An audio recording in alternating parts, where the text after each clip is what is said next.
Bienvenidos a un episodio más en este espacio donde le damos voz a la investigación. ¿Es posible detectar las mentiras? ¿Hay instrumentos o técnicas que detecten las mentiras? Esta vez y en este episodio lo averiguaremos. ¿Qué tal, Sai? ¿Cómo estás?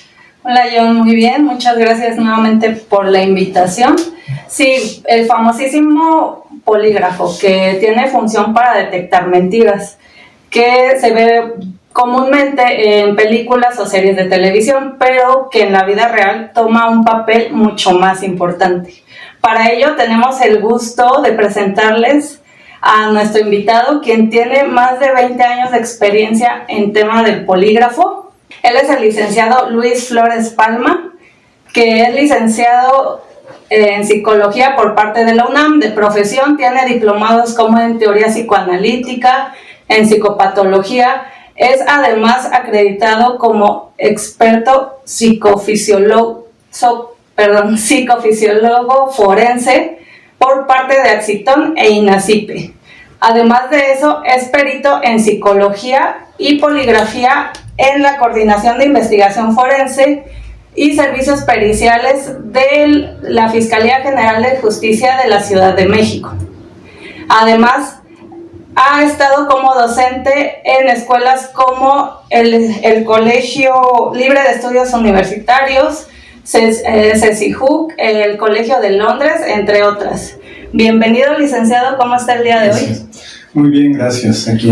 Mucho gusto saludarte, Luis. Gracias. Lo comentamos hace tiempo, estábamos ansiosos por grabar este episodio, porque desde luego que vas a romper muchísimos mitos dentro de este contexto de polígrafo. Y nos gustaría iniciar puntualizando la naturaleza del polígrafo. ¿Qué es el polígrafo, Luis? Bien, antes que nada, pues gracias por la invitación, muy a gusto de estar aquí con ustedes. Y para iniciar directamente dentro de la investigación forense, sobre todo dentro de la investigación de los delitos, se ha recurrido a distintas técnicas para poder llegar a una verdad de los hechos, y en este caso hablamos de el polígrafo, que se le ha dado el nombre como el detector de mentiras, pero que en realidad es un instrumento que nos va a hacer un registro de la fisiología, es decir, de la forma en que funciona nuestro organismo, y mediante una técnica especial es que vamos a poder analizar la muestra que obtiene el polígrafo de unas partes especiales de nuestro organismo, y en base a ese análisis poder determinar la naturaleza de la verdad o la mentira con la que se conduce una persona. Correcto. En ese sentido, el polígrafo no detecta mentiras, el polígrafo genera ciertos registros, que es lo que nos estás comentando. Y bueno, ¿qué elementos técnicos componen al polígrafo? Porque regularmente en las series de televisión, ¿no?, quienes hemos tenido este acercamiento, vemos que conectan a una persona y hasta parece que la persona le está pasando mal, ¿no? ¿Qué elementos componen al polígrafo para que el público en general lo sepa? Bien, regreso un poquito a la parte que explicaba anteriormente. En sí, no existe un instrumento que pueda detectar mentiras como tal, porque si no sería maravilloso para las amas de casa, para las adolescentes. ¿A qué hora? ¿Por qué llegas a esta hora? No, a ver, espérame, deja saco mi instrumento, mi detector de mentiras y detecto si me estás mintiendo o no. Como tal, un instrumento así no existe. Y efectivamente va a ser un instrumento que tiene ciertas características. Es un instrumento con alta sensibilidad, es decir, que va a registrar de una manera continua variables fisiológicas de nuestro organismo durante un proceso. Este proceso también lleva una metodología específica, una técnica, y con este procedimiento y el registro de funciones específicas es que vamos a poder llegar a una conclusión de qué es lo que está pasando con nuestra fisiología al momento de contestar algunas preguntas.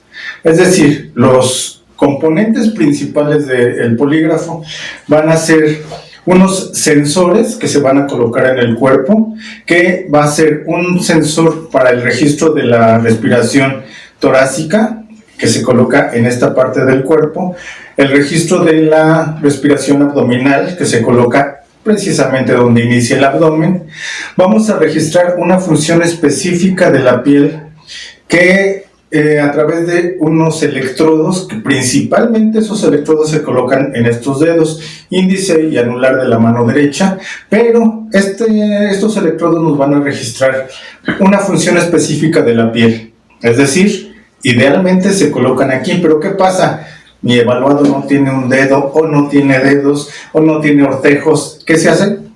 En cualquier parte del cuerpo tenemos piel, ahí se pueden colocar ya sea estos electrodos o unos pads que van a ser sensores también que traen goma, traen la parte metálica y se coloca en cualquier parte del cuerpo. Estos nos van a registrar una función específica de la piel. Y el tercer componente va a ser un sistema de cardio. Se ha llamado cardio para englobar las partes del sistema cardiovascular, como puede ser la tensión arterial, el volumen de la sangre, la frecuencia cardíaca, a través de una manga que se utiliza como la que utiliza el médico para checarnos la presión. El polígrafo no nos va a checar la presión, nos va a hacer un registro específico del funcionamiento del sistema cardiovascular. Es decir, respiración, piel y sistema de cardio van a ser los elementos fisiológicos que va a registrar el polígrafo mediante los neumógrafos, mediante los electrodos y mediante la manga inflable del sistema de cardio. Y por ejemplo, ¿cómo se traduce? Porque ahorita ya desmentimos, ¿no? Un poquito de... O sea, el polígrafo detecta funciones fisiológicas, pero ¿cómo exactamente se traduce estas reacciones fisiológicas al decir que detecta o no que una persona es veraz en sus respuestas? Efectivamente, nuestro organismo está supeditado a el funcionamiento del cerebro. El cerebro tiene una función específica para el funcionamiento de todo el organismo y en especial van a ser múltiples funciones las que se van a alterar. Por eso dije, este instrumento va a registrar durante un proceso. ¿Qué quiere decir esto? Que nosotros en el momento en el que vamos a estimular a la persona con las preguntas, vamos a... Por ejemplo, ahorita lo que hice, simplemente volteé, me quedé callado, te observé y sonreíste, ¿sí? Una sonrisa de ansiedad. ¿Por qué me mira? ¿Por qué hace eso? ¿Por qué hace esa pausa? ¿Qué dije? Es decir, estoy cambiando el funcionamiento de tu organismo a través de la estimulación que estoy dando. ¿Qué pasa? El cerebro está mandando una información para activar al sistema nervioso central, al sistema nervioso periférico y al sistema endocrino. Es decir, vamos a tener ciertos componentes en nuestro organismo, en nuestro cerebro, a través de la segregación o disminución de neurotransmisores, que son unas sustancias bioquímicas que llevan un mensaje que van de neurona a neurona o que vienen de las glándulas al torrente sanguíneo y nos dan como resultado estas emociones, que tampoco registra emociones, pero que sí una emoción nos va a hacer el parámetro que nos va a identificar que nuestro funcionamiento está cambiando. Sí, ahorita que hice esta acción de quedarme callado, observarte y mover la cabeza hacia la izquierda, estoy dando una señal que cambia ese funcionamiento, y si estuvieras bajo el registro poligráfico nos estaría indicando cambio de antes, durante y después de esta estimulación. Entonces, ¿qué es lo que hacemos? Se han hecho estudios de cómo vamos a estimular a la persona para obtener estos cambios no al azar, ¿sí? Por ejemplo, si yo te acuso de la muerte de Hitler, ¿sí? ¿Sabes qué? Yo sé que fuiste tú el que mató a Hitler. Incluso te aguantas la risa porque soy como Hitler. Y yo, cuando yo nací ni siquiera había existido ya Hitler. Sin embargo, no puedo de alguna manera obtener una reacción fisiológica porque en el cerebro no hay nada relacionado con la muerte de Hitler y tu responsabilidad con él. Claro. Pero si te pregunto, hago una pregunta sin que la contestes. ¿En algún momento en tu carrera hiciste trampa al contestar un examen? No contestó verbalmente, pero contestó con esta mueca que indica un cambio. También no los pueden observar ustedes, pero con su mano está golpeando el asiento, ¿sí? Es decir, así como yo estoy viendo la cámara, cuando llevo a cabo un proceso de evaluación poligráfica, estoy observando qué pasa en mi marco visual y estoy observando cómo mueve y golpea con los dedos el asiento, ¿sí? Sin tener que voltear a ver qué está haciendo con las manos. Eso es lo que vamos a hacer nosotros en nuestro proceso. Vamos a estimular, vamos a no jugar, pero sí vamos a poner en marcha nuestras habilidades para poder detectar cuando la persona está cambiando este funcionamiento que me puede dar indicadores de que está mintiendo. Oye, ¿cómo llegó el polígrafo a las instituciones mexicanas? Porque supongo que también hay una historia detrás de... Claro, hay una historia general de la poligrafía que tiene los antecedentes en China con la prueba del arroz, en África con la prueba del camello, etcétera. ¿Y qué pasa en México? Tocas un punto muy importante porque sí lo debo de decir, no hay escrito hasta el momento, hasta el día de hoy, no hay escrito nada con respecto a cómo es que llega a México. Hoy, con autorización de quien lo trajo a México, lo voy a decir, fue en 1988, se formó una fiscalía especial para investigar la muerte de Manuel Buendía. Y para esto se creó una fiscalía especial y mandaron a personas para que se capacitaran como poligrafistas. Fue la psiquiatra Karina Vélez y la doctora Maura Ramírez. Maura Ramírez es quien me pasó esta información, me dice, no está escrito, pero yo te la doy con todo gusto. Nada más que sí, el reconocimiento para ella, que fue la pionera. Llegan a México, se capacitan en la Baxter School Lie Detection. No soy bueno para el inglés, pero es la escuela de Baxter, de Cliff Baxter, que fue de los principales precursores del polígrafo.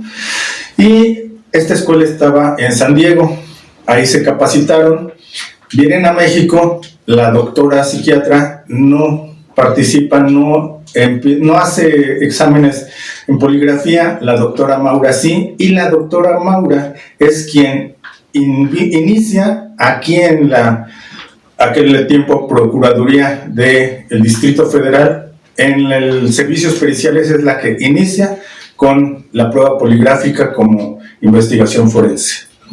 Esa es la historia en México. Sí. Un dato interesante, ¿no? Que no está en los libros. No está en los libros, lo voy a tener que publicar ya. Le dije a la doctora que voy a tener que publicarlo para hacer esta referencia que no está escrita y que el día de hoy la doy a conocer con la autorización de ella y mi reconocimiento para la doctora Maura. Muchísimas gracias, porque eso yo no lo tenía en contexto, ¿tú lo sabías? No. Y desde ese momento, ahora ha cambiado, se ha restringido o ha expandido el uso de ese instrumento. Porque en general se utiliza mucho para ingresar a las corporaciones policiales y demás. El polígrafo como tal ha ido evolucionando también tanto en técnica, en instrumentación. Es decir, la doctora Maura, el doctor Arturo Mendoza, otros poligrafistas, practicaban esta disciplina con el instrumento que le llamamos instrumento análogo, que es una caja muy grande, pesada, a la cual se le pone un rollo de papel, ese es el que sale en las películas, va corriendo el papel y unas plumillas van marcando, ¿sí? Se ve genial el polígrafo. Yo soy el primer poligrafista, también voy a quedar en la historia. Ya no utilicé el de papel y tinta, a mí ya me tocó el sistema computarizado, yo no sé utilizar el de tinta, pero ese fue el polígrafo que hasta la fecha tenemos. Por ahí algunos polígrafos que todavía están en buen estado de funcionamiento y que en alguna ocasión, si es posible, me lo traigo para mostrarlo. Sí, sí. Y ese polígrafo, al igual que antes, las consolas enormes con los discos long play y demás, se fueron reduciendo hasta tener un aparato pequeño. En la actualidad también, por ejemplo, el polígrafo de Axiton, y no es que esté haciendo promoción, es una cajita pequeñita con los sensores. Ya no hay que ponerle tinta, ya no hay que ponerle el rollo de papel. Y en cuanto a la técnica, también ha cambiado. Existía un tipo de técnicas que obviamente tenemos desde... Vamos a pensar, cuando se inicia el polígrafo, yo digo, tengo este instrumento que va a registrar las funciones psicofisiológicas de una persona durante un proceso. ¿Qué le preguntamos? Y empezamos, vamos a preguntar esto otro. Y en la historia de la poligrafía vemos las fotografías donde hay muchas personas participando en una evaluación poligráfica, después se va restringiendo, y en la actualidad solamente está el evaluado y el poligrafista, nadie más. Y las preguntas que se hacían también se ha ido modificando. Actualmente son preguntas que tienen una duración corta, que son específicas, claras, concretas, dicotómicas, es decir, se contesta sí o no. Solamente tiene que estar bien diseñada la pregunta para que al momento de decir sí o decir no, quede completada la respuesta. Entonces, ha ido cambiando en cuanto a instrumentación, ha ido cambiando en cuanto a técnica y también en cuanto a su aplicación. Si bien se ha practicado en el ámbito forense, también, ¿dónde se utiliza el polígrafo? Se utiliza en las instituciones o en las empresas que requieren que haya personal altamente confiable. Se dice que el polígrafo nos sirve para evitar riesgos. ¿Qué hago? Voy a analizar a esta persona un tanto de otras maneras, como un psicólogo, en cuanto a la cuestión física, en cuanto al análisis de fluidos corporales para ver qué se ingresa a su organismo, etcétera, pero también a través del polígrafo, ¿sí? Y en estos lugares, en estas empresas e instituciones, ha ido incrementándose. En las fiscalías se lleva a cabo en los centros de control de confianza, en algunas empresas como los bancos. Por cierto, la doctora Maura me comentó que también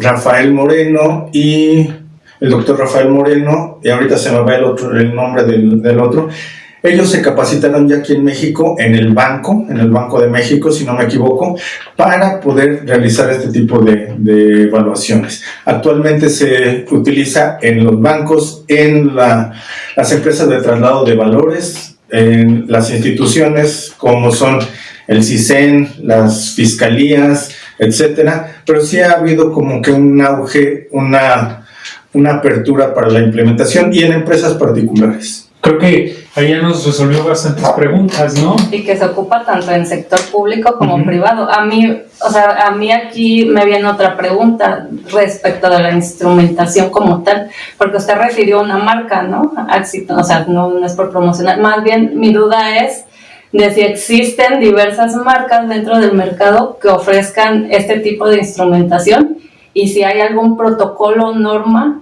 para que ustedes lo utilicen, por ejemplo, usted que está en fiscalía, para un contexto forense como tal, si hay empresas dedicadas únicamente a temas de investigación y a temas de sector privado en reclutamiento, por ejemplo. Bien, la primera respuesta, así como los automóviles tenemos distintas marcas de polígrafos, también hay distintas marcas. Está el polígrafo Lafayette, por ejemplo, el Stolting, el Axiton y otros más que ahorita se me escapan de la memoria, y que cada quien tiene predilección por alguna marca en especial, por la forma en que funcionan, pero todos deben de tener los sensores para el registro de estas tres funciones del organismo. Hay algunos que también tienen unos sensores para detectar el movimiento. ¿Por qué el movimiento? Porque si nosotros nos vamos a el internet, por ejemplo, tengo mi prueba poligráfica y busco en el buscador cómo vencer al polígrafo. Me sale infinidad de técnicas para vencer al polígrafo, engañar al polígrafo. Prácticamente es alterar el resultado a cuestión favorable. Me adelanto, no hay forma ni hay técnica para poder realizar eso, no hay forma de poder hacer que funcione el polígrafo de manera que me beneficie.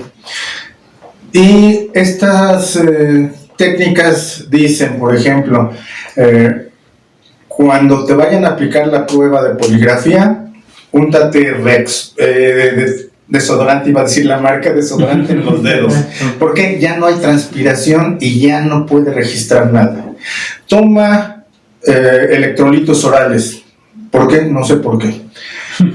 Repasa la tabla del 8 durante el proceso. ¿Por qué? ¿Quién lo dijo? Tampoco sé, pero lo han dicho. Vete a hacer ejercicio. Pues es bueno hacer ejercicio y todo, pero no como para la prueba de poligrafía. De repente me dicen, es que hay gente que está entrenada para vencer al polígrafo. Sí, los mitos urbanos de la poligrafía nos dicen que los agentes secretos de la KGB y de no sé dónde están entrenados. No es cierto, no hay forma, no hay capacitación para vencer al polígrafo.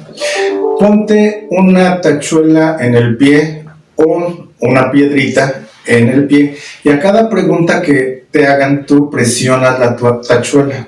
Si tengo el sensor de movimiento en el asiento, al momento que estoy presionando hay un registro de otro trazo que me está indicando que ahí hay movimiento. Si hago otro tipo de movimientos que ahorita no les quiero dar ideas, pero nos va a registrar también. ¿Qué pasa? El poligrafista experto dice, ay, aquí hay reacción. No está reaccionando. Aquí está haciendo intentos deliberados con la finalidad de alterar el resultado del polígrafo. A eso se le llama contramedidas. Entonces, si estamos bien entrenados, podemos saber cuándo un trazo, que es el resultado gráfico de las funciones fisiológicas, cuándo un trazo me indica una reacción psicofisiológica o cuándo me está indicando un artefacto, que es una contramedida. Recuerdo a un estudiante de criminología, que es mi amigo también, no lo quiero quemar, que me dice que él sí podía vencer al polígrafo. Le apliqué una prueba y le digo, bien, su examen va a empezar. Y hace, le digo, pero respira porque si no te vas a poner morado. Si yo no lo estuviera viendo, ¿sí? Estoy observando la gráfica y veo la respiración y cómo se detiene su respiración y veo cómo está respirando. Entonces, tenemos que estar pendientes de todos los trazos, de lo que hace mi evaluado y saber que no existen estas técnicas para poder alterar el funcionamiento del polígrafo. Entonces, regresando a la idea principal, que es...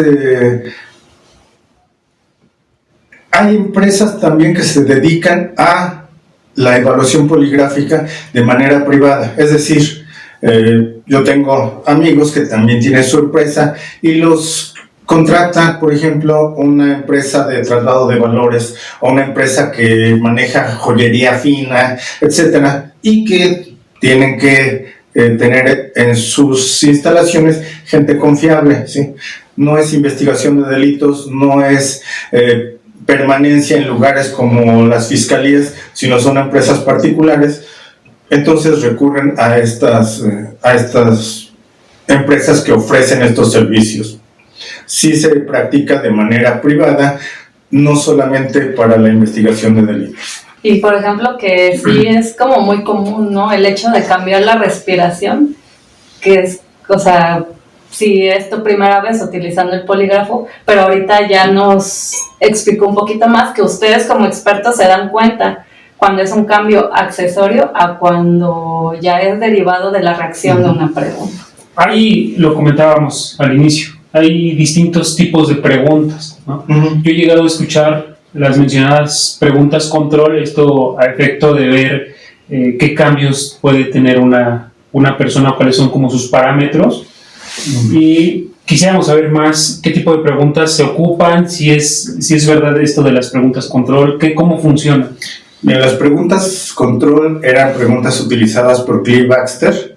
Actualmente, desde que interviene Robert Lee, que Robert Lee fue quien me capacitó como poligrafista, y también dijo, cuando pregunten, me nombran, ya lo estoy nombrando, doctor Robert Lee. Actualmente se llaman preguntas comparativas. No, ya no preguntas control porque no estoy controlando nada con mi pregunta. Okay. Pero sí voy a tener distintos tipos de preguntas, ¿sí? Por ejemplo, hace rato que volteé a ver a tu compañera, no hice ninguna pregunta y hubo cambios en su actitud, en sus movimientos. Cuando a ti te pregunto sobre si has hecho trampas, sobre los exámenes, también hubo una respuesta. Y quiero hacer una pregunta inmediata después de preguntarte si hiciste trampa. Y es una pregunta quizás más embarazosa y más difícil y más complicada. ¿Y qué hace mi amigo? Mueve los dedos. ¿La tengo que resolver en público? Y dice, ¿me va a balconear en público? Obviamente que no. Eso es una cuestión también de ética que debemos de tener tanto al momento de dar clases, no evidenciar ni a los alumnos ni a nadie. Pero lo que expliqué ahorita fue, y lo que hice fue elevar su tensión. Dice, ay, ahora que me va a preguntar, y tiene que ser en público. Pero, por ejemplo, le puedo decir, ¿traes pantalón de mezclilla el día de hoy? Sí. Esa pregunta generalmente me va a bajar su nivel de ansiedad. ¿Quién sabe qué me iba a preguntar? Pero me preguntó por el pantalón de mezclilla. Pues sí, ¿eso qué? Y esa pregunta me baja la intensidad de la ansiedad. Si voy a preguntar en cuestiones de control de confianza, si voy a preguntar, ¿estás relacionado con grupos delictivos? Y ahí ya la pregunta es una pregunta directa, es que sé que tiene una repercusión, es una pregunta en la que se espera que haya una detonación fisiológica de la persona culpable. Bueno, digo culpable porque me refiero más a la investigación de delitos, pero de la persona que está relacionada con esto. Si yo como servidor público me estoy beneficiando de mi puesto para intereses personales y esa pregunta me hacen de inmediato, por muy tranquilo que esté, mi organismo va a funcionar, ¿sí? Voy a decir, no. ¿Qué pasa? En mi cerebro funciona como una computadora. ¿Te has beneficiado? Le damos enter, el cerebro dice, sí te has beneficiado. Y yo digo, no. El cerebro dice, hey, ¿cómo no? Acuérdate de la vez, no sé qué, y aquí está funcionando, pero estoy diciendo que no. Hay una disonancia cognitiva, hay una contradicción en un mismo organismo por lo que se piensa y lo que se dice, y también me va a generar las alteraciones psicofisiológicas. Entonces, ¿qué vamos a hacer? Llega la persona, yo no sé. En el caso de forense, no sé si es responsable de la conducta que se le imputa. En caso de control de confianza, no sé si está vinculado con grupos delictivos. No sé si consume sustancias prohibidas. Pero en el momento en el que voy a realizar mis preguntas, voy a poner esas preguntas para que reaccione el culpable y las preguntas para que reaccione la persona que es inocente. Es decir, no hacemos las preguntas que queramos, ya hay un estándar. Las preguntas en poligrafía, en las técnicas de poligrafía o los cuestionarios, están reguladas, todo está regulado por el APA, la Asociación de Poligrafistas Americana. Y el APA nos dice, vamos a hacer un examen de prueba, un examen de inicio.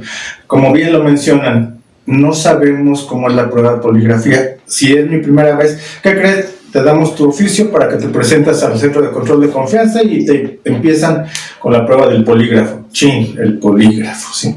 No sé por qué de verdad está tan satanizado, porque compañeros me dicen, a mí que me hagan todas las pruebas que sea, menos la del polígrafo, ¿sí? ¿Por qué? No sé, pero pues yo creo que es una de las más complicadas, ¿no? Es que es la idea de que es como la prueba clave, o sea, porque probablemente pases todas, o sea, esa es la idea general que se tiene, claro, de que pases todas las pruebas Pero si no pasas esa, entonces ya, o sea, o hay despido, o sea, dependiendo de la sanción de tu empresa, o en temas forenses, pues podría ser una prueba para. Sí, porque para incluso, juicio, ¿no? incluso dura algo de tiempo, 2-3 horas. Pero veníamos platicando antes del episodio, y aquí para entrar en contexto, una prueba para evaluación de control y confianza quizá dure 2-3 horas y dices, ya es mucho. Pero lo decías tú, en poligrafía forense puede durar 4 horas y puede ser que no hemos terminado y damos cita para continuar la evaluación. Porque el perfil ya es más complejo. Sí, la entrevista es mucho más profunda. Tenemos que hacer un proceso muy largo, muy minucioso, muy específico, poder llevar a la persona hasta el punto, no en el punto donde vamos a provocar la reacción, sino en el punto donde el culpable va a reaccionar y el inocente no. Esa es la función de nosotros. Entonces, sí, efectivamente, hacemos una prueba de inicio para bajar la tensión. Es la primera vez que llegas a tu prueba de polígrafo y ves el instrumento y se en la torre. Una persona me decía, o sea, ¿esto es la cámara de tortura? Nada más de ver los instrumentos, que no lo veo tan aparatoso, pero pues como son instrumentos que no se ven con naturalidad, con frecuencia, pues sí, de repente impactan. ¿Qué pasa? En lo personal, yo tengo el polígrafo guardado, llega la persona, estoy haciendo mi entrevista y ¿dónde está el polígrafo? Está guardado. Ya hice toda mi entrevista, ya pregunté sobre los hechos y ¿dónde está el polígrafo? Está guardado. Ahora sí, vamos a hacer las preguntas. Le leo las preguntas y el polígrafo sigue guardado. Ya vamos a hacer la aplicación. Saco el polígrafo. Sí, claro. En ocasiones, para comodidad y para rapidez, ya tenemos el polígrafo aquí listo. Llega la persona y lo ve y le impacta. Así, ¿qué pasa? Eso me van a poner y duele y arde y da toques. No pasa nada. Sí, no pasa nada. Luego les digo, por ejemplo, ¿traes cinturón? Sí. ¿Sientes el cinturón o hasta ahorita que te dije lo sentiste? Ahorita lo sentí. Así va a ser también los neumógrafos, los vamos a tener ahí y nos vamos a olvidar de que los tenemos puestos. El que sí es un poquito, pues el de la presión. Y de la presión le decimos que puede causar alguna molestia. En mi práctica yo me he dado cuenta que a quien le causa más molestia es a los varones y no a las mujeres. Y, es que me aprieta mucho, es que me duele. Digo, no se preocupe, la siguiente le doy menos presión. Le doy lo mismo de presión. Digo, ¿ya estuvo más tranquilo? No, sí, ahora sí estuvo más tranquilo. Como el efecto placebo, claro, algo sí, similar. Exactamente. Pero tenemos la presión indicada para que me dé el registro adecuado, ¿sí? Okay. Entonces, nosotros vamos a hacer 10 preguntas por examen. El examen de prueba van a ser 5 preguntas, que es nada más como para tener una probadita. Esto es el polígrafo. ¿Ya vio cómo es el polígrafo? Así va a ser su prueba. No, pues no me pasó nada. Viene ya el examen real. 10 preguntas que se van a aplicar con un mínimo de 2, idealmente 3 aplicaciones, máximo 5 aplicaciones. No podemos aplicar más. ¿Qué pasa? De repente tengo mi primera aplicación y va a depender de la capacidad de reacción del evaluado. Y desde la primera digo, no hombre, este es culpable, pero mega culpable. Y las otras las aplico porque el protocolo de la poligrafía me dice que tengo que aplicar 3 veces. Lo contrario, no me da resultado, no reacciona, nada, ya apliqué 3. Le voy a aplicar otras 2, no pasa nada porque es el mismo experimento, es la misma persona, la misma prueba, las mismas condiciones. ¿Qué pasa? 5 máximo. ¿Por qué ya no más? Porque la persona se habitúa y la capacidad de reacción del sujeto también disminuye. Okay. Ya no se puede aplicar más. Oye, ¿y qué rango de error o de fiabilidad tiene el polígrafo? Porque ha sido muy cuestionado, a lo largo del tiempo ha sido muy cuestionado y yo creo que como profesionista es a lo que más te enfrentas con los abogados, sí, con las personas que están estudiando. ¿Qué rango de error tiene? Sí, cuando yo también daba clases de poligrafía, también en algunas ocasiones he participado en la capacitación de poligrafistas, en pocas, pero sí he participado. Y les comento que el polígrafo tiene una confiabilidad del 95%. Es decir, una prueba, cualquier prueba que rebase el 80% de confiabilidad es una prueba buena. El instrumento Minnesota, el MMPI versión 2 o versión la que quieran, tiene una confiabilidad del 80% y se considera una magnífica prueba estandarizada para la evaluación de la personalidad. El polígrafo tiene el 95% de confiabilidad. Es decir, ¿qué pasa? Vuelvo a lo mismo, el polígrafo es un instrumento. Si tú estás estudiando medicina y te digo, mira, te vendo este bisturí, tú que vas a ser cirujano, con este bisturí te garantizo el resultado efectivo en todas las cirugías que hagas. No existe. Depende del bisturí que sea de buena calidad y el experto que lo sepa manejar. Sí. Entonces el polígrafo es un instrumento altamente sensible, computarizado, digital y todo lo que quieran, pero en manos de quien no lo sabe utilizar, la confiabilidad baja. Sí, es como subirte al mejor coche, pero si no sabes manejarlo, lo vas a chocar, claro. A desvielar o sí. Efectivamente, también. Sí, porque también hay que decirlo, hay malas prácticas dentro del polígrafo. A mí me han tocado algunas, no necesariamente respecto a la investigación de delitos, sino cuando te sometes a controles de confianza y también hay malas prácticas. Oye, es que estás mintiendo, piensa tus respuestas y regresas. Digo, no necesariamente tiene que ser una buena práctica, pero bueno, sí depende mucho de la persona que esté aplicando claro. Hablando de eso, porque sí, también me ha tocado, o sea, ¿qué tan factible es decirle tú como evaluador? Es que me estás mintiendo, o sea, ¿es parte del protocolo, de la técnica? Bien, aquí sí me van a mandar a la cruz. Pero en mi práctica, como poligrafista forense, como habiendo sido capacitado por expertos, etcétera, etcétera, y también posteriormente he tomado cursos de poligrafía avanzada con mi amigo Rodolfo Prado, que también es excelente poligrafista, y hemos comentado esto. Nosotros jamás le decimos a nuestro evaluado, oye, este instrumento me dice que estás mintiendo. No tenemos ni por qué decirle que está mintiendo, ni por qué decirle que está diciendo la verdad. Yo evalúo a personas que han cometido delitos, y el decirle, oiga, usted está mintiendo, el evaluador me puede decir, pues tú eres el experto, tú para eso me estás haciendo la prueba. No, a ver, piensa bien tus respuestas. No, pues piénsalas tú, revisa tu procedimiento. ¿No estás seguro del procedimiento que estás llevando a cabo? Yo te voy a decir lo mismo, ¿sí? Los evaluados en forense, en la práctica que he tenido, una sola vez me ha dicho el acusado, el sospechoso, se queda viendo a todos lados y ay, le voy a decir algo. Le digo, ¿qué pasó? Sí, yo participé una sola vez. Todos los demás dicen, no. ¿Fue usted quien le disparó? No. ¿Fue usted quien...? No. ¿Fue usted quien robó? No. Y yo no les digo, yo sé que están mintiendo y estoy viendo la gráfica que están mintiendo. ¿Para qué les digo? Yo voy a obtener mi resultado de manera científica. No voy a utilizar la coerción, no voy a utilizar la sorpresa, el espanto, la ansiedad, ni nada. Al contrario, llegan ansiosos, voy a reducir sus niveles de ansiedad. ¿Para qué? Para tener el mejor resultado, obtener el mejor resultado. ¿Cuál es el mejor resultado? La persona que miente me salga que está mintiendo, y la persona que no miente me salga que está siendo veraz. Y por ejemplo, ya habíamos hablado, ¿no?, de estos trucos que se buscan en internet para pasar el polígrafo.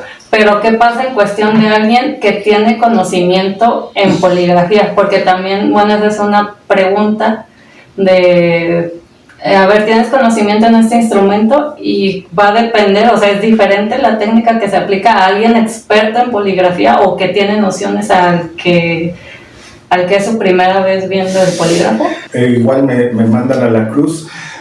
A mí me han comentado precisamente esto. Yo cuando he dado clases ha sido a futuros criminólogos, criminalistas o incluso a poligrafistas, y me comentan que control de confianza, cuando les toca la prueba poligráfica, les hacen preguntas si saben del funcionamiento del polígrafo.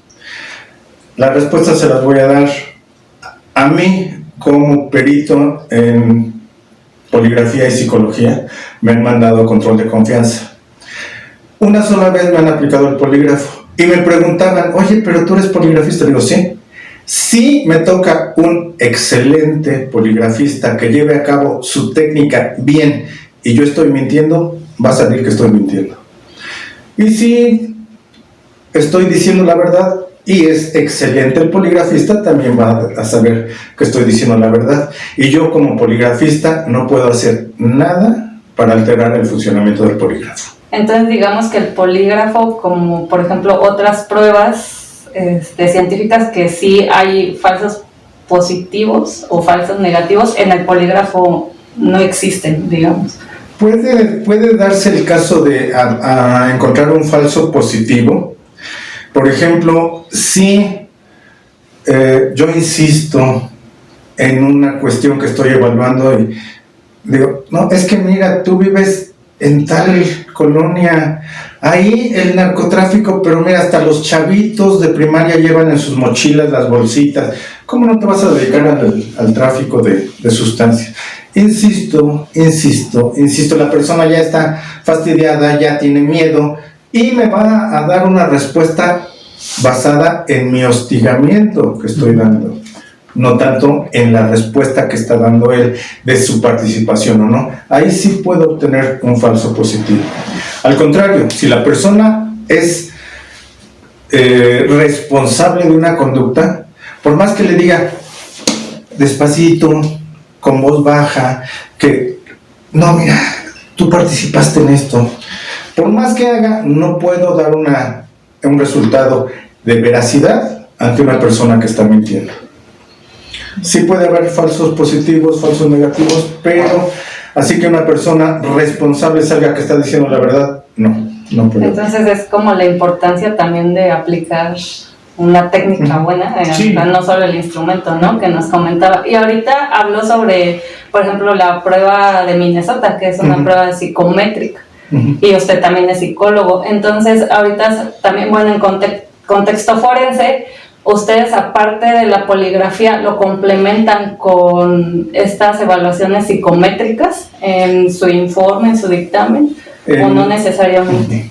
En ocasiones, en un momento de la práctica de la poligrafía, nosotros pedíamos la evaluación psicológica previa a la evaluación poligráfica, pero de repente hubo una gran demanda de poligrafía que los psicólogos nos decían, oye, ya tranquilízate, ya no nos pidas tanta evaluación, porque obviamente la evaluación poligráfica se hace en una sola sesión, máximo en 2 sesiones, y el dictamen se elabora muy rápido. La evaluación psicológica es así, necesita la aplicación de múltiples instrumentos, más la entrevista, más la integración de estudios psicológicos y el reporte de todo esto, que es bastante, se lleva bastantes días. Entonces, ¿qué pasa? Nosotros como poligrafistas también debemos estar entrenados. Se sugiere que para ser poligrafista, el futuro poligrafista tenga como base la carrera de psicología. No necesariamente, pero es lo ideal. ¿Por qué? Cuando voy a hacer mi estudio poligráfico, este va dividido en 3 partes: el pretest, el intest y el posttest. El pretest es todas las acciones que yo realizo antes de la aplicación poligráfica. ¿Qué hago antes? Consulto mi expediente, carpeta de investigación, averiguación previa anteriormente, doy cita, hago mi entrevista. ¿Qué pasa en la entrevista? Es una entrevista clínica poligráfica. ¿Qué está detrás de esa entrevista? Es una entrevista clínica psicológica forense. ¿Para qué hago mi entrevista? Para obtener una impresión diagnóstica del tipo de persona que tengo, pero una impresión diagnóstica psicológica. Es decir, en ocasiones estoy hablando con la persona y me dice, permítame porque me están hablando. ¿Quién le está hablando? Una persona que vive en mi cabeza, vive dentro de mí. Digo, esta persona está psicótica, ¿no? Puedo en ocasiones aplicar una prueba sencilla, una prueba proyectiva, y observo que está psicótico. No puedo aplicar la prueba en una persona psicótica. Entonces, haciendo esta entrevista, yo ya tengo los rasgos de personalidad probables de la persona que voy a evaluar. Después voy a hacer todo el procedimiento. ¿Qué pasa? En el momento de elaborar el dictamen, ya no tomo en cuenta esa parte psicológica. Eso ya no lo digo porque no me compete a mí como poligrafista. Yo como poligrafista obtuve este resultado. Reacciones, no reacciones, me está indicando patrones consistentes de conducta engañosa, patrones consistentes de verdad. Es lo único. La parte psicológica la omito. Ajá, solo es como para evaluarlo si es apto o no para llevar la prueba poligráfica en ese momento, digamos.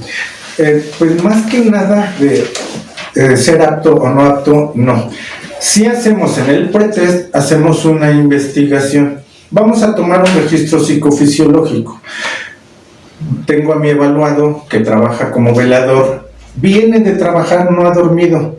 ¿Y qué desayunó? Nada, porque ya no me dio tiempo. Entonces, ¿en qué condiciones psicofisiológicas viene? No lo puedo evaluar. Tengo a mi evaluada que tiene un dolor de muelas desde hace 3 días y no se ha atendido.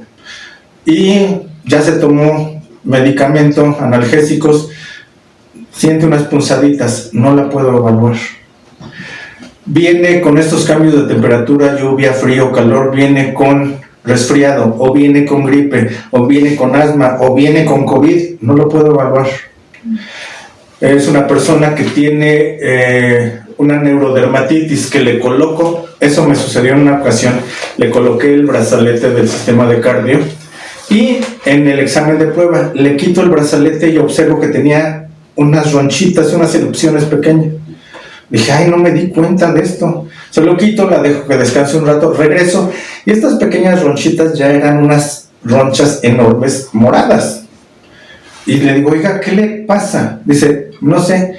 Lo que pasa es que yo, por ejemplo, si me subo al microbús y alguien me va rozando, me salen ronchas. Entonces, estoy ante una persona con una neurodermatitis. No le puedo aplicar la prueba, ¿sí? O sea, hay limitantes.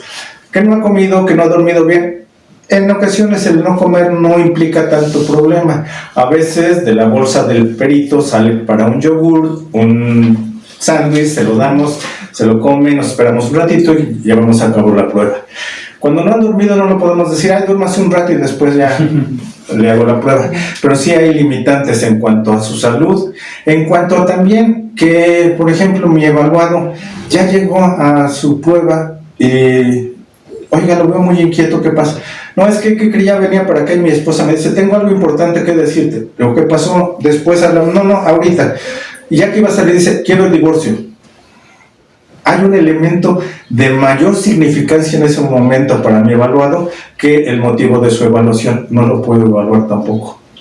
O sea, sí hay limitantes, que es una persona que le acaban de realizar una cirugía hace un tiempo, y depende de qué cirugía, una mastectomía o se me fue el nombre cuando les quitan el útero, que no pueden tener hijos y que tiene significancia para la persona, ¿sí? Entonces a esa persona no le puedo evaluar. Tenemos que ver también que no haya algún tipo de psicosis, es decir, fallas en el juicio de realidad. Si están deprimidos y están tomando medicamento, sabemos que el medicamento para la depresión generalmente va a ser un inhibidor selectivo en la recaptación de serotonina. Es decir, voy a tener estos limitantes, los neurotransmisores no van a estar funcionando de manera óptima, tampoco puedo evaluar. Entonces, si hacemos este chequeo previo en el pretest, nos damos cuenta de que hay una limitante y decimos que no puede ser evaluado. En una ocasión una persona me decía, dice, si me pongo mal, dice, ahí traigo un pase abierto a cardiología. Digo, no, como que si se pone mal, ¿no? Digo, no le puedo evaluar. se puede retirar, ¿sí? En ocasiones no saben que tienen algún padecimiento hasta que están con nosotros y de repente a una persona le dije que colocara el brazo extendido y me hace esto. Le digo, oiga, ¿qué le pasa? Me dice, es que me da el temblis. Digo, ¿qué es eso? Dice, no sé, pero de repente tiemblo así. Donde estoy es el área de especialidades médicas. Fui con la doctora Montaño, también una excelente amiga mía. Lo revisa y me dice, dile a tu evaluado que se vaya de inmediato, tiene la presión altísima. Dice, pregúntale si está tomando medicamento para la presión. No estaba tomando medicamento y tenía la presión altísima. No lo puedo evaluar. Sí tenemos limitantes para ello. Ok, y fíjate, Luis, que a propósito ahorita nos hacen llegar una pregunta que supongo que corre la misma suerte. ¿Qué pasa cuando la persona consumió alcohol o drogas antes de la evaluación? Que supongo que es la misma suerte. Sí, claro. En el examen de prueba también podemos tener esto. El consumo de alcohol pues es más evidente porque llega la persona y nos impregna el espacio. Como es un espacio cerrado generalmente, es un espacio pequeño, desde que llega nos impregna el olor a alcohol, ¿sí? Y más si llega alcoholizado, pues la forma en que llega, como habla y demás, la mirada y otros signos. Si llega con la resaca también son otros signos que vamos a observar. Si está tomando alguna sustancia y que no nos lo diga, porque también me han dicho, no, pues es que ya me dijeron que para mi prueba poligráfica primero me dé unos toques, sí, la mona matutina sabor guayaba, sí, unas inhalaciones y con eso ya entro relax. Otra persona me decía, no, pues unas gotitas hay unas gotas para dormir, no vaya a decir cuál, que me tomo de esas gotitas antes y ya entro chido a mi evaluación. Lo que pasa es que en una ocasión me llega una persona que estaba como sospechosa de haber participado en la muerte de su padre. Ella trabajaba en un hospital y tenía muchos amigos médicos. Ella no era médico y sabían que había muerto su padre y le preguntaban, oye, ¿cómo estás? Que mira, pasa y te voy a dar unas pastillas. Pasa otro compañero, le da otras, pasa otro, le da otras. Y le pregunto, ¿y usted se las toma? Dice, sí, y cuando no puedo dormir me tomo una. Y si no puedo dormir me tomo la otra. Y si no puedo, de la otra. Era un montón de medicamentos que los tomaba. Y le digo, ¿y el día de ayer tomó? No, como venía mi prueba no me tomé nada. Y antier, no, tampoco. Hago el examen de prueba sabiendo que era alta la probabilidad de que la persona hubiera ingerido alguna sustancia, alguna droga. El concepto de droga, según la OMS, es toda sustancia que ingresa al organismo por cualquier medio y que causa efectos sobre el sistema nervioso, ¿sí? Entonces ella tomaba X sustancias y deliberadamente le realizó el examen de prueba.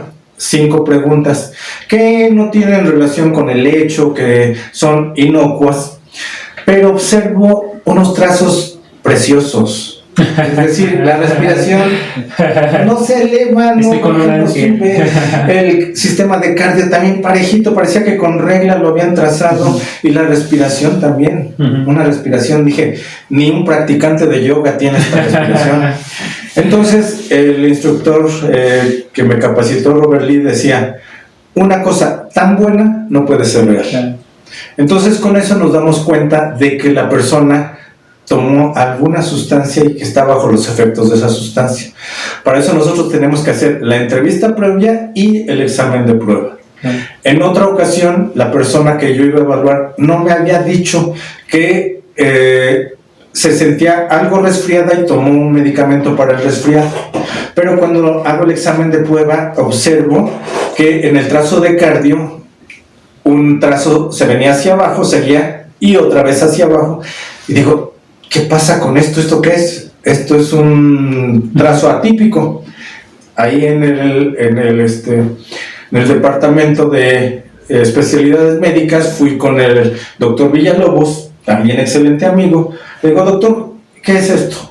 Y no por ser médicos conocen el polígrafo, no por ser psicólogos conocen el polígrafo. El doctor me dice, a ver, ¿esto qué significa? ¿Qué estás midiendo con esto? ¿Qué estás midiendo? Ya que le explico, me dice, esta persona tiene una extrasístole ventricular.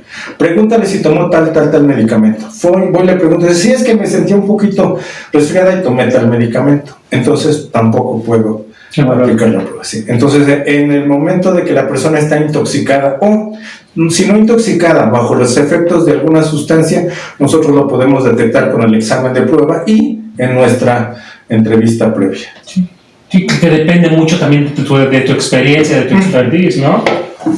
Claro, también va a depender de esto, porque en ocasiones nosotros, sobre todo yo creo que en todas partes donde se aplica el polígrafo, nos vamos a enfrentar a una persona que de alguna manera nos va a estar mintiendo, ¿sí? Sí. Sea responsable o no sea responsable, nos van a mentir. Y también nosotros los vamos a hacer que nos mientan. Y vamos a hacer deliberadamente que mientan. Obviamente hay incluso una prueba en donde le decimos, a esta pregunta que yo le haga me va a contestar que no. Uh-huh. En forense no la hacemos. ¿Por qué? Se van con su abogado y dicen, no, pues es que me dijo que contestara que no. El abogado dice, pues está manipulando la prueba. Sí. Entonces, pero en otro tipo de evaluaciones se hace, y sí con buenos resultados. Pero nosotros tenemos que tener ese conocimiento de qué es lo que está detrás de la respuesta de esa persona, ¿sí? ¿Usted entonces le disparó a su compadre? No, sé que me está mintiendo, ¿sí? Pero ¿qué está detrás de esa mentira? Uh-huh. En acusados de delitos sexuales les preguntamos cómo obtuvo sus primeros conocimientos sobre la sexualidad. Uh-huh. No, mis papás me compraron enciclopedias de sexualidad, me llevaron con médicos. Eso no es cierto. Uh-huh. Y sabemos que no es cierto, pero los dejamos que nos mientan. Pero tenemos ya esa experiencia de saber cómo contesta determinado tipo de personas. Y por ejemplo, en el registro, ¿cómo se llama técnicamente al registro que emite el instrumento? El registro son las gráficas. Nosotros obtenemos unas gráficas. Como vemos más o menos en esta imagen, tenemos el polígrafo, los componentes del polígrafo colocados, y tenemos en la pantalla de la computadora la gráfica donde me van a aparecer en la parte superior 2 trazos del registro de respiración, un trazo del registro de piel y abajo el registro de cardio. En la parte ya inferior vamos a tener el registro del sensor de movimiento. Y nosotros vamos a hacer, su examen va a comenzar, apreté el enter de mi computadora virtual que tengo aquí. Su examen va a comenzar, no se mueva. ¿Okay? Ya le di clic cuando empecé y le di clic cuando terminé. ¿Estamos en la Ciudad de México? Sí. Di clic cuando empezó, di clic cuando terminó y di el signo de más cuando me contestó que sí. ¿Sí? En relación a su prueba, ¿va a contestar con la verdad a las siguientes preguntas? Sí. Y me va a aparecer en la gráfica una franja donde me indica, de aquí empezaste la pregunta, aquí la terminaste, aquí te da la respuesta y la pregunta es la pregunta 1. Nos vamos así, pregunta 2, pregunta 3, y ahí nos va poniendo pregunta 1, neutral, pregunta 2, sintomática, pregunta 3, la del set psicológico, pregunta 4, comparativa, pregunta 5, relevante, pregunta 6, comparativa, pregunta 7, relevante, pregunta 8, comparativa, pregunta 9, neutral. Ahí me va apareciendo qué tipo de pregunta hago, cuánto dura la pregunta y la respuesta que me da el evaluador.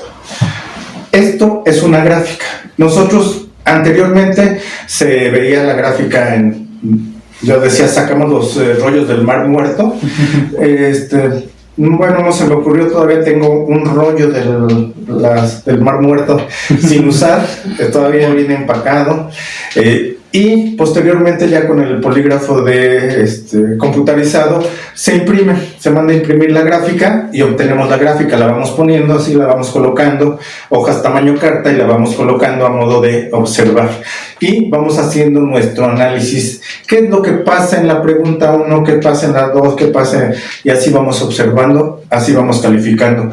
le vamos a dar calificación numérica a las reacciones que vamos teniendo, ya sean preguntas comparativas o en preguntas relevantes, y hacemos, dependiendo el tipo de examen que haga, la sumatoria por preguntas. Por ejemplo, la que se hace en control de confianza, que van a ser 4 preguntas que tienen que ver con los hechos que necesita saber la empresa, o en forense, si hacemos un ZCT o un algún otro tipo de examen específico, hacemos la sumatoria total y obtenemos nuestro resultado, ¿sí? Signo positivo, signo negativo. Signo positivo cuando la persona me está siendo veraz, signo negativo cuando la persona me está mintiendo. Hago la sumatoria y obtengo el resultado. Detrás de esto ya están los estudios que se han hecho, las bases de datos, cómo contestan las personas normalmente cuando están siendo veraces, cómo contestan cuando están mintiendo. Y el resultado que nunca queremos obtener es inconcluso. ¿Qué pasa? Pues no sé si está diciendo la verdad o no la está diciendo. Las gráficas no me dan un indicador claro. ¿Qué pasó ahí? Voy y le digo a mi evaluado, oye, es que no estás poniendo... No, tengo que revisar yo qué estoy haciendo con mi técnica, con mis preguntas, y modificar mi técnica y mis preguntas. El que está fallando soy yo como poligrafista. Así es. Y por ejemplo, todo este procedimiento que ya nos narró es parte del INTEST que nos mencionaba dentro de su técnica. Bien, es que me voy salto de un lado al otro. El pretest va a ser todo lo que hacemos antes de la prueba. El INTEST va a ser el registro poligráfico, solamente. Cuando ya le coloco los sensores, todavía es pretest, ya le coloqué, ya está funcionando el polígrafo, observo en la pantalla cómo está su funcionamiento, entonces le digo, graba. Cuando le digo, su examen va a comenzar, no se mueva, ahí empieza el INTEST. Hago una gráfica, suspendo, le pongo en pausa, hago segunda gráfica, pausa, tercera gráfica, pausa, y esas pausas son como de 3 minutos, no es más, y me estoy ahí, de repente me salgo a darle un traguito al café que dejé ahí afuera, pero nada más salgo, le doy el traguito y regreso, no pasa más, y ya acabé mis 3 gráficas, ya le digo le doy la indicación a la computadora, ya, grábame este examen, le quito los sensores, ahí se acabó el INTEST. Post-test, ¿qué hago después de? En ese momento que ya le apliqué, despido a la persona. También, desde que inicia, no llega, bueno, sí te sé. No, hacemos un rapport, hacemos empatía con la persona, le preguntamos, por ejemplo, hoy hay doble no circula, ¿verdad? Uh-huh. Es decir, estamos en la prueba de poligrafía y me pregunta que si hay doble no circula. El elemento que sea, que no tenga nada que ver con los hechos, eso es lo que voy a preguntar. Ya va a ser Día del Niño, ¿qué vas a pedir de regalo, no? Es decir, lo voy a sacar del contexto, antes de la prueba. Ya después de un buen rato que platicamos, que ya fuimos empáticos, que si veo que está ansioso bajo sus niveles de ansiedad, que voy a buscar un elemento con el cual engancharme con mi evaluado, ¿sí? Oye, ¿cuánto mides de altura, Porque ahorita que te vi, yo me considero alto, pero creo que me ganas, ¿no? Somos pocos la gente alta. Sí. Es decir, ya estoy hablando... Conectas. Exactamente, haciendo una conexión con mi evaluado para que mi evaluado se sienta entendido, comprendido, etcétera, etcétera.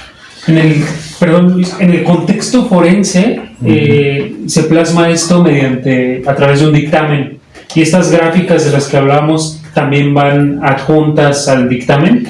No, en el dictamen nada más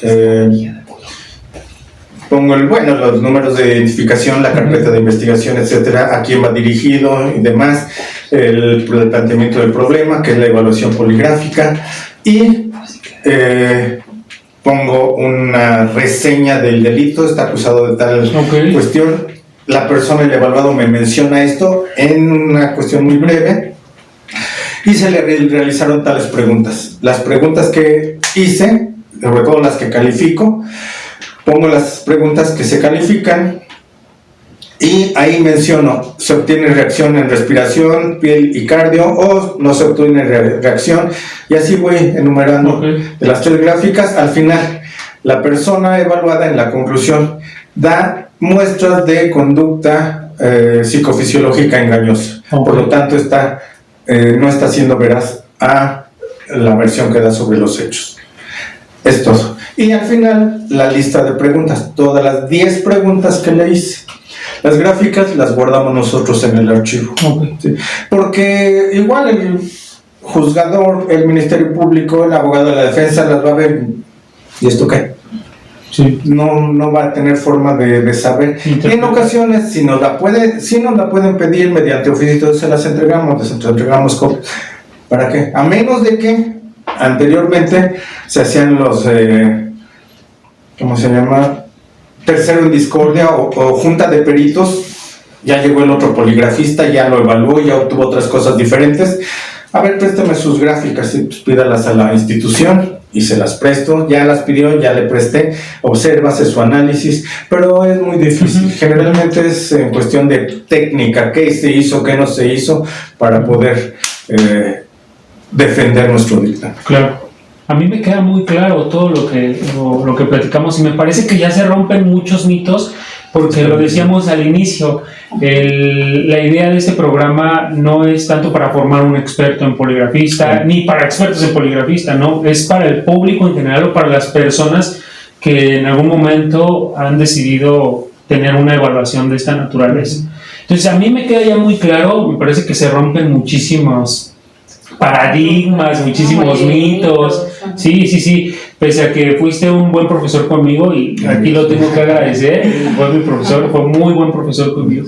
Entonces, aún así tenía yo algunas dudas, ya en la práctica, cuando a mí me ha tocado, de pronto me están conectando el polígrafo, sientes la incomodidad y muchísimas preguntas vienen a tu cabeza, híjole, por eso habría que plantearlo aquí, por eso la importancia de que la gente sepa qué es lo que se está enfrentando y que además es ciencia, o sea, y que no solo lo ven en la televisión, y que no solo es como parte del control de confianza para ingresar a un trabajo, sino que sí se utiliza en México en temas forenses. Sí, en la investigación. Y que puede llegar a un juicio oral, ¿no? En este caso.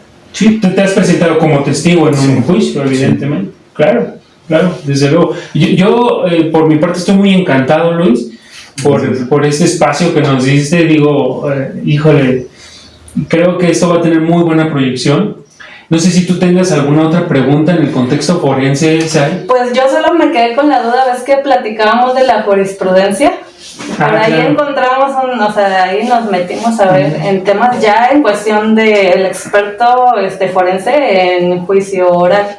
Y por ahí, la verdad, no recuerdo el número de la jurisprudencia, que sabemos que no es obligatoria, pero, se la quería preguntar, que es que en cuestión de un juicio penal, así lo estipula la jurisprudencia, se debe de observar ciertas características en poligrafía, ¿no?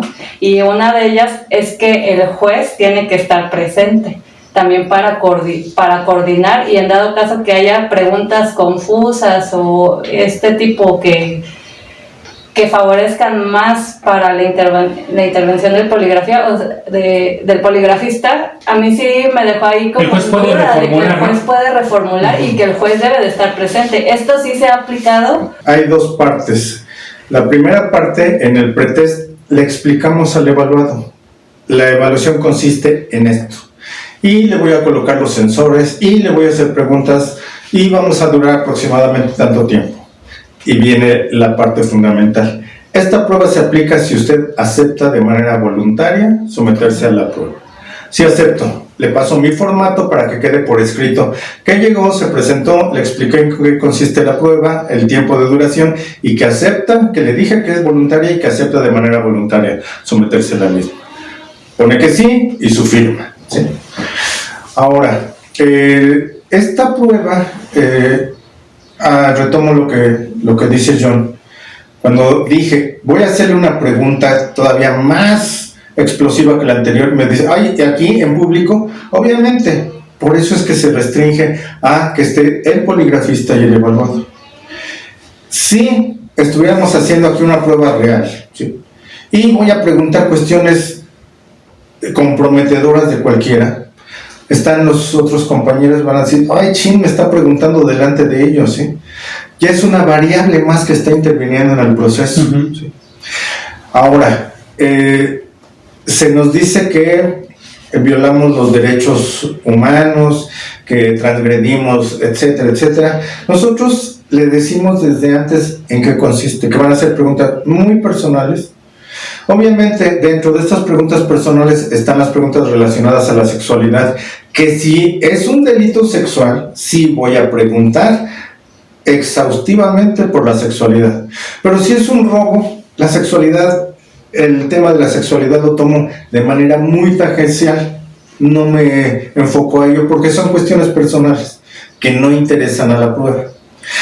Y posteriormente a esto es que no puede haber participación de alguien más que reformule la pregunta. ¿Por qué? Porque nosotros también en la técnica que nos dicta el APA no podemos hacer preguntas confusas, no podemos hacer preguntas engañosas, no podemos hacer preguntas con doble sentido o que sean capciosas. Van a ser preguntas directas, concretas, claras, específicas, y nosotros vamos a leerle las preguntas antes de la evaluación.